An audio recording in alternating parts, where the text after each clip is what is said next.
പഴഞ്ചക്ക കഴിക്കാത്തവരായിട്ട് ആരെങ്കിലും ഉണ്ടോ? ഇതാണ് എൻ്റെ വീട്ടിലെ പഴഞ്ചക്ക പ്ലാവ് കേട്ടോ. ഇതിൽ എല്ലാ പ്രാവശ്യവും ഒരുപാട് പഴഞ്ചക്ക ഉണ്ടാവും കേട്ടോ. അപ്പോൾ ഇതിൻ്റെ ചെറുപ്പം മുതൽ തന്നെ ഞങ്ങൾ ഇടിച്ചക്ക ഉപ്പേരി ഉണ്ടാക്കിയിട്ടും ഒക്കെ കഴിക്കും കേട്ടോ. നല്ല ടേസ്റ്റാണ് കേട്ടോ. നല്ല വെന്തുടങ്ങി നല്ല നൂല് നൂല് പോലെ ഇടിച്ചക്ക ഉപ്പേരിയൊക്കെ ഉണ്ടാക്കിയാൽ പിന്നെ പഴുത്താൽ പറയും വേണ്ട, നല്ല മണം, നല്ല ടേസ്റ്റ്, നല്ല തേൻ മധുരമാവും കേട്ടോ.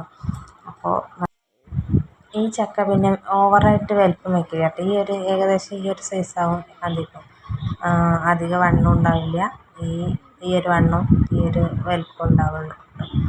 പിന്നെ എന്നാലും അതിൻ്റെ ഉള്ളിൽ നിറയെ ചുളയാവും കേട്ടോ. ചുള ഒരുപാട് ചെറിയ ചുളയാവും. പിന്നെ ഇത് കഴിക്കാൻ നല്ല ബുദ്ധിമുട്ടാണ് കേട്ടോ. കഴിക്കാൻ ബുദ്ധിമുട്ട് പറഞ്ഞത് പെട്ടെന്ന് തന്നെ പഴുപ്പ് അധികമാവും കേട്ടോ.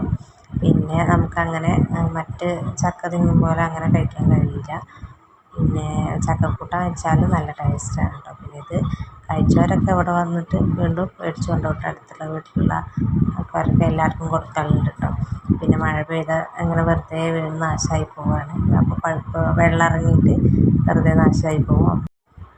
പിന്നെ ഈ ചക്കയുടെ ഒരു പ്രത്യേകത ആയിട്ട് നമുക്ക് കത്തിയില്ലാതെ ഈ ചക്ക പൊളിക്കാം കേട്ടോ. നമുക്ക് കൈ കൊണ്ട് അങ്ങനെ പൊളിച്ചെടുക്കാൻ പറ്റും. അത്രയും സോഫ്റ്റാവും കേട്ടോ അത്. ആ മുള്ളൊന്നും അങ്ങനെ കയ്യിൽ കുത്തുകയൊന്നും ചെയ്യില്ല കേട്ടോ.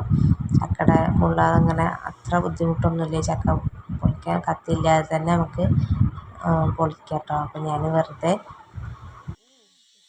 ഇന്നിപ്പോൾ ഈ പ്ലാവിൻ്റെ ചുവട്ടിൽ വന്നപ്പോൾ നല്ല മണം ഉണ്ടാകുന്നുണ്ട്. അപ്പോൾ ഒരു ചക്കയൊക്കെ പഴുത്തിട്ടുണ്ടാവുള്ളൂ എന്ന് വിചാരിച്ച് തൊട്ട് നോക്കിയതാണ്. അപ്പോൾ അങ്ങനെ 3 ചക്ക നിൽക്കുന്നുണ്ട് കേട്ടോ. അപ്പോൾ അങ്ങനെ ആ 3 പൊട്ടിച്ചിട്ട് നിലത്ത് വീഴാതെ പൊട്ടിച്ചെടുത്തു. നിലത്ത് വീണാൽ പിന്നെ ഒന്നിനും അത് പറ്റില്ല കേട്ടോ. അപ്പോൾ അത് നിലത്ത് വീഴാതെ അങ്ങനെ എടുത്തുകൊണ്ട് എല്ലാവർക്കും കഴിക്കാനായിട്ടോ. പിന്നെ ഇത് കഴിക്കാൻ എല്ലാവരും അപ്പോഴേക്കും ഓടി വന്നു കേട്ടോ. അപ്പം അങ്ങനെ ഒരു ചക്കയൊക്കെ ഒറ്റയിരിപ്പിൽ നമുക്ക് കഴിക്കാം കേട്ടോ. കാരണം അത് നമുക്ക് മുഴുവൻ നമ്മൾ കഴിക്കണില്ലല്ലോ. അപ്പോൾ അതിൻ്റെ മധുരം ഇങ്ങനെ ഇതാക്കിയിട്ട് പിന്നെ അതങ്ങനെ ഇതായി കേട്ടോ.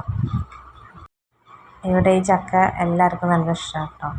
പക്ഷെ കഴിക്കാൻ ചക്കയും മാങ്ങയൊക്കെ നമുക്ക് ഈ ഒരു സമയത്ത് തന്നെയല്ലേ കിട്ടുള്ളൂ. അതുകൊണ്ട് എല്ലാവരും കഴിക്കും കേട്ടോ. അപ്പോൾ എല്ലാവരും കൂടി ഇരുന്ന് കഴിക്കുന്ന ആ ഒരു രസം വേറെ തന്നെയല്ലേ. ഞങ്ങൾക്കിപ്പോൾ ഒരുപാട് കിട്ടുന്ന സമയമാണ് കേട്ടോ. അപ്പോൾ ഞങ്ങൾ നല്ല മാങ്ങയൊക്കെ കഴിക്കലുണ്ട്. അപ്പോൾ ആരെങ്കിലുമൊക്കെ ഞങ്ങൾ കഴിക്കുന്നത് കണ്ടപ്പോൾ പറയും വയറുവേദന പിടിക്കും, മാങ്ങയൊക്കെ ഇങ്ങനെ കഴിക്കേണ്ട എന്നൊക്കെ പറഞ്ഞിട്ട്. പക്ഷെ ഞങ്ങൾ കഴിക്കുക കേട്ടോ. നമുക്ക് ഇപ്പോഴല്ലേ കിട്ടുള്ളൂ. അപ്പോൾ പിന്നെ നന്നായി കഴിക്കും. നല്ല പലതരം മാങ്ങകളാവും കേട്ടോ. അപ്പോൾ എല്ലാം കഴിക്കലുണ്ട് കേട്ടോ. മാങ്ങ കറി വെച്ചിട്ടും പിന്നെ വെറുതെ കഴിക്കും.